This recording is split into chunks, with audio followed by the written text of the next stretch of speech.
Olá pessoal, sejam bem-vindos a mais uma edição do programa Tempo, que é uma parceria entre o CEPAGRE e a Secretaria Executiva de Comunicação da Unicamp. Hoje nós vamos falar um pouquinho sobre a diferença entre a previsão do tempo e a tendência do tempo. Será que a gente consegue fazer uma previsão precisa para daqui a 2 semanas? Será que eu consigo saber se no dia do meu casamento vai chover para daqui a 3 meses? Qual é que é o escopo de cada uma? Como é que a gente deve interpretar cada uma delas? Na tendência, a gente consegue identificar para um período de até 15 dias condições que podem ser adversas e que merecem atenção, tanto do meteorologista, que vai estar atualizando a previsão pelos próximos dias, quanto de autoridades públicas e também da população, como por exemplo, a gente pode identificar eventos de chuva intensa e extrema, embora não seja o adequado a gente fazer uma quantificação ou uma caracterização detalhada com muitos dias de antecedência. A gente pode identificar também quedas bruscas na temperatura para daqui a 1 semana, daqui a 10 dias, o que pode ser interessante em termos qualitativos, porque é necessário que as pessoas se preparem para um frio intenso que vai estar vindo, preparar suas roupas,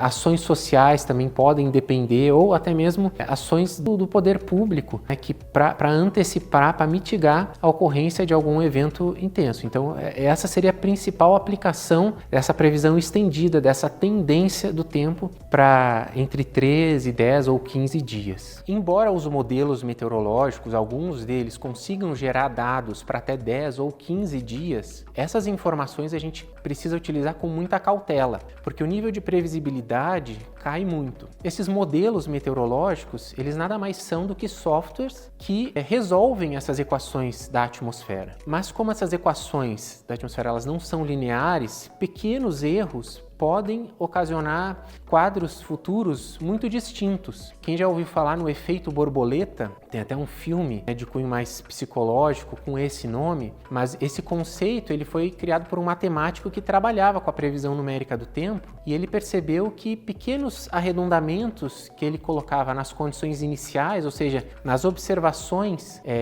que são o ponto de partida para essas simulações com esses modelos, geravam resultados finais diferentes, às vezes muito diferentes. E ele expressou essa incerteza como sendo o bater de asas de uma borboleta no hemisfério sul causasse um furacão no hemisfério norte. Então, a gente sempre trata esses dados de médio e longo prazo com mais cautela. Eles podem ser úteis, principalmente no sentido de acender alertas para possibilidades para monitoramento contínuo até chegar a uma data mais próxima a um evento que os modelos teriam indicado como potencialmente severo. Então, a previsão do tempo, o escopo dela, o horizonte operacional da previsão do tempo é de 24 até 72 horas. É quando a gente consegue ter um pouco mais de entendimento sobre os processos físicos que estão ocorrendo na atmosfera e consegue extrapolar. Vale salientar que a previsão do tempo ela é atualizada rotineiramente, uma vez por dia, em alguns casos mais de uma vez por dia, para sempre trabalhar com os dados mais recentes.